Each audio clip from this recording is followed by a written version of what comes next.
Hello বন্ধুরা, তোমরা সবাই কেমন আছো? আশা করছি ভালো আছো, আমরাও ভালো আছি। তো দেখো আমরা যাচ্ছি কোথায়। আমরা কিন্তু এখন আছি কল্যাণী 4 নম্বর প্ল্যাটফর্মে বসে আছি। তো এখন আমরা ট্রেন ধরবো 11টা 17 বস।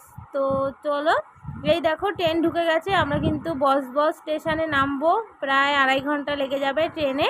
তো চলো ট্রেনে উঠবো।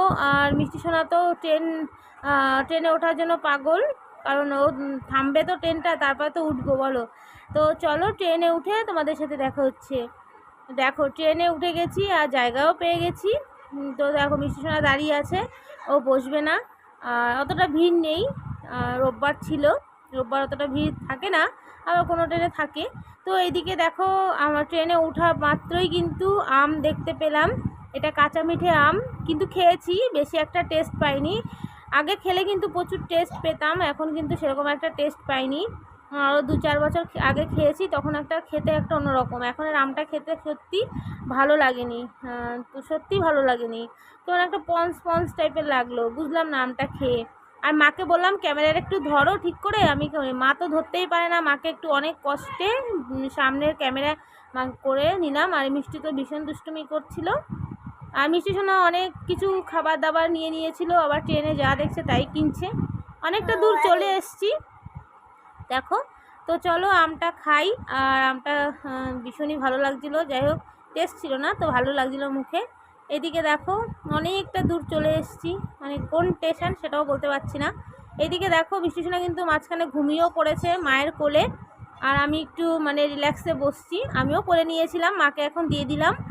আর এই দেখো ট্রেন থেকে নেমে 2টো অটো পাল্টাতে হয়, মানে ওই 2টো অটো পাল্টাতেই প্রায় 1 ঘন্টা লেগে যায়। তারপরে দেখো ওদের বাড়ি, তারপরেও টোটো, মানে টোটো বা রিক্সা যাই হোক সেটাই করে কিন্তু ওদের বাড়ি আসতে হয়। ওই 2টো অটো পাল্টিয়ে তারপরে আমরা, মানে ওইখানে 1 ঘন্টা, ওইখানে পাল্টিয়ে তারপরে আবার আরও একটা টোটো মানে টোটো ওদের রিজার্ভ করা ছিল, মানে বলা ছিল, জাইমু পাঠিয়েছিলাম, সেটাই করে কিন্তু আমরা বাড়ি যাচ্ছি, দিদি বাড়ি। আর ভীষণই গলা শুকিয়ে যায়। আমরা 4-5 বোতল জল কিনেছিলাম, আর যে বাড়ি থেকে 2 বোতল নিয়ে গেছি সেগুলো শেষ, শুধু জল খেয়ে গেছি। আর তো এইদিকে দেখো ওদের পরিবেশটা না সত্যি বলি খুবই ভালো লাগে।